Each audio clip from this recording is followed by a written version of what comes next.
Olha só, o Brasil só está atrás da Rússia e dos Estados Unidos no número de infectados por coronavírus. A postura negacionista do presidente Jair Bolsonaro tem repercutido no mundo todo. Hoje, a Embaixada do Brasil em Paris amanheceu com faixas de protesto contra Bolsonaro. Foram estendidas ali na fachada do prédio, então, da Embaixada Brasileira em Paris, na França. Ontem, na coletiva diária, a Organização Mundial da Saúde comentou o novo protocolo do Ministério da Saúde brasileiro para o uso da cloroquina no tratamento da Covid-19. A OMS disse que os países têm autonomia, mas ressaltou que não há estudos científicos que comprovem a eficácia desse medicamento, da cloroquina. Sobre o Brasil e o mundo diante dessa pandemia de coronavírus e também sobre a articulação de forças políticas, a gente conversa agora com o colunista do portal UOL na Europa, Jamil Chad. Olá, Jamil, uma honra e um prazer te receber aqui no Bom para Todos. Tudo bom? Boa tarde a todos. Um prazer todo meu. Obrigado pelo convite e, claro, como você disse, é uma situação nada confortável para o governo brasileiro, nem em Paris, nem aqui em Genebra e nem em nenhum lugar, pelo menos, onde o bom senso prevalece.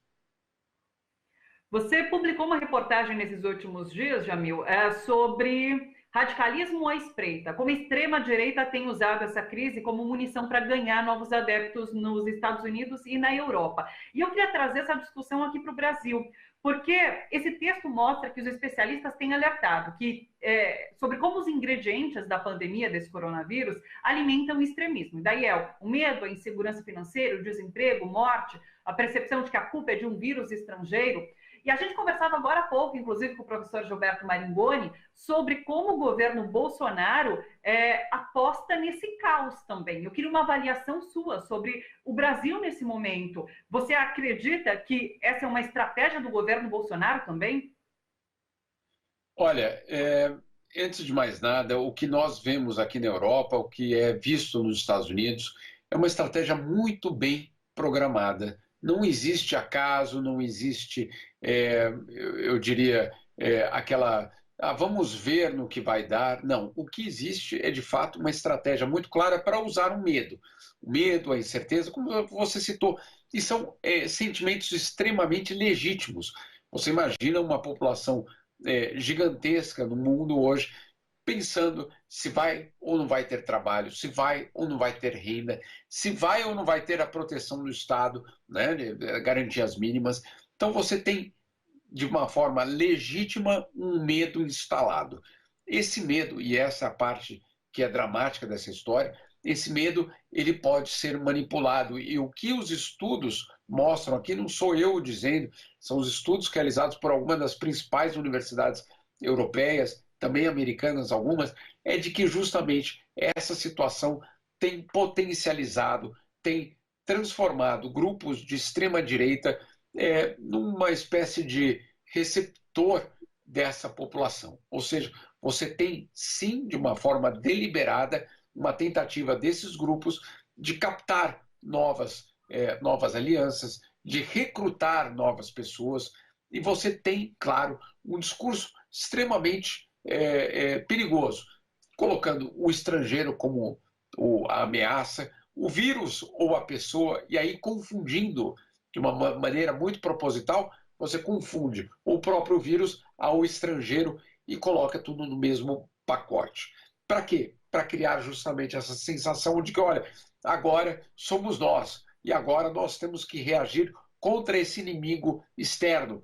E aí você confunde o próprio inimigo externo, sendo o vírus, as pessoas de qualquer outro tipo de nacionalidade. Então você tem uma estratégia extremamente bem estabelecida. Isso na Europa já ficou provado, nos Estados Unidos isso também já ficou provado, e eu não tenho, vamos dizer assim, indicações de nenhum tipo de que isso se limita apenas à Europa e Estados Unidos. Muito pelo contrário, você tem as mesmas características sendo repetidas no Brasil. Quais são elas? Nacionalismo. Todos esses protestos na Europa ou nos Estados Unidos levam a bandeira daqueles países. Ninguém entende muito bem por quê. Né? Por que você precisa ser nacionalista contra um vírus? Qual é a relação?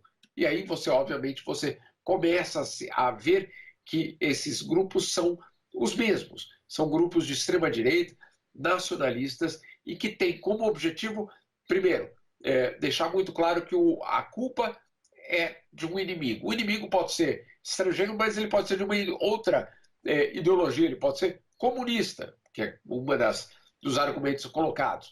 E a outra, e é essa parte dramática da história, é que esse inimigo ele precisa ser lutado com todos os meios, independente se estamos ou não numa democracia.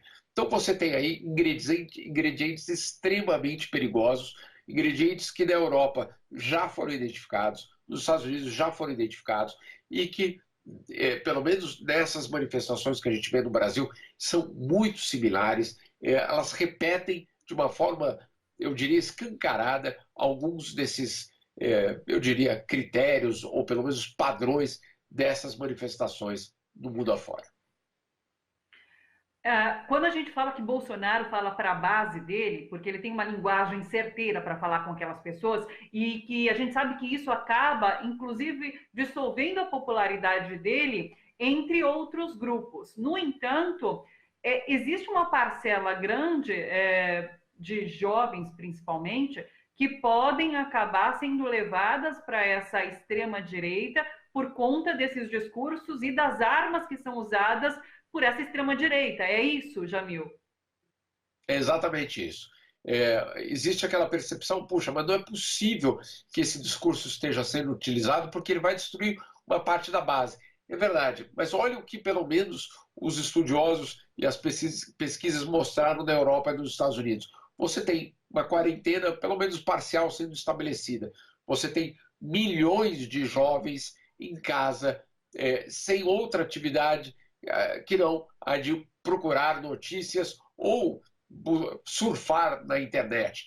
E nesse percorrido da internet, você descobre que, obviamente, teorias, fake news, desinformação são absolutamente estabelecidos. Vou te dar só um dado que eu achei absolutamente impressionante.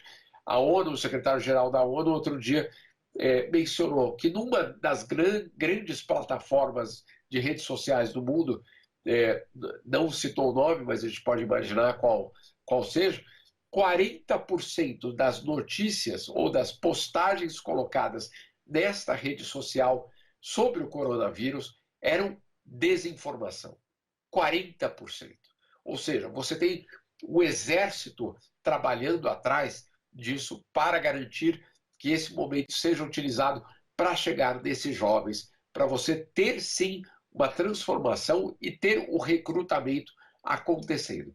Eu tenho muitas dúvidas sobre o que será das próximas eleições na Europa.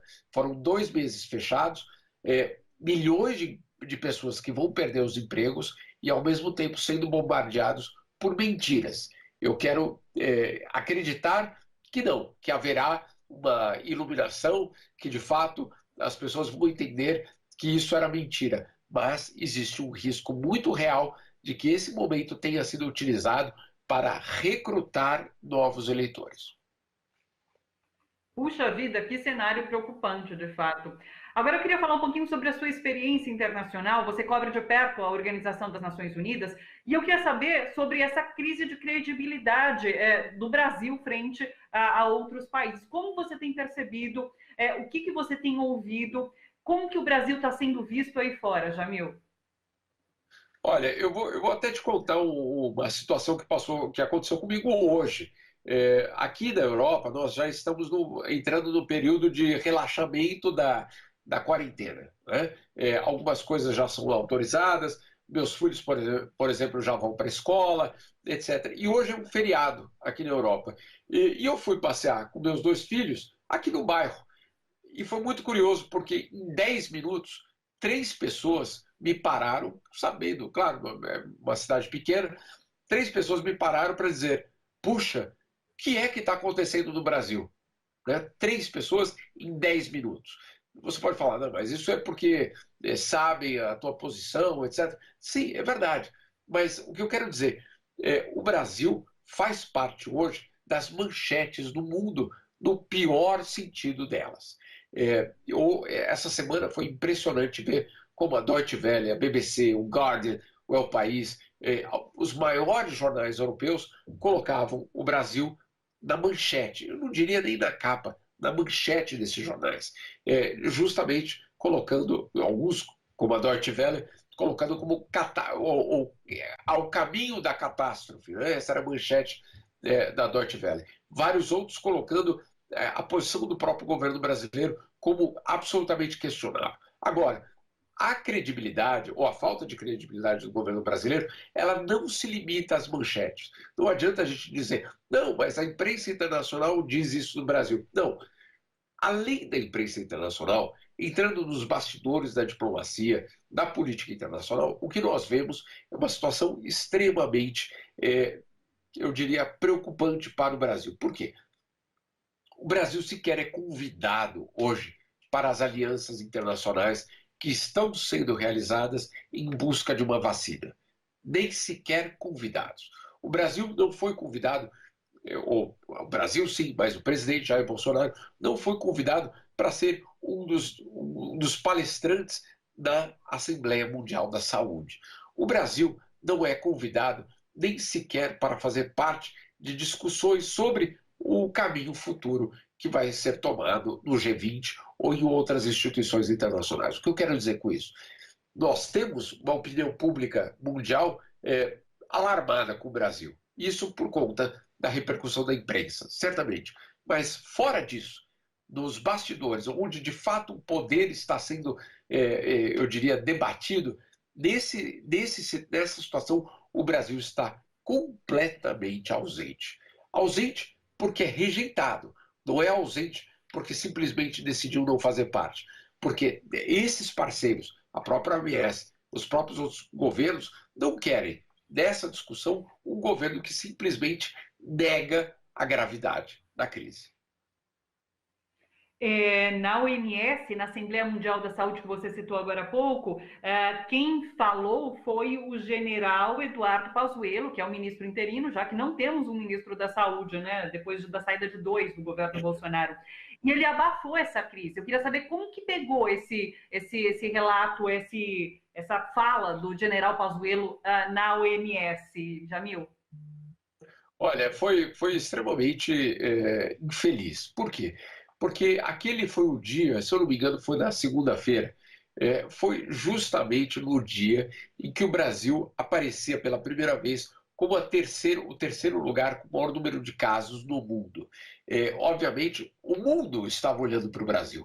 O que é que está acontecendo naquele país que, de fato, tem uma onda de casos, mas, claro, outros países também tiveram onda de casos. O problema é que, além da onda de casos, nós tínhamos, ou temos, um governo que se recusa a reconhecer a gravidade da situação. Então, esse era o contexto.